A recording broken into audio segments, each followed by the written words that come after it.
Van चढायला एवढा वेळ लागतोय. बघ ना किती टाइमपास करताय. आपण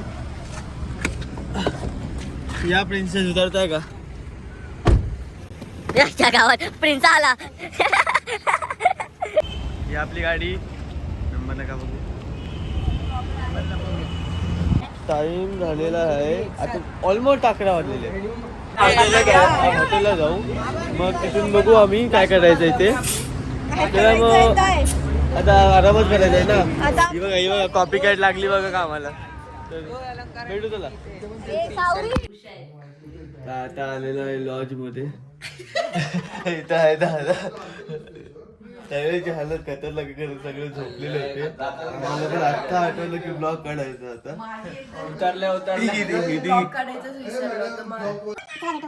म्हणजे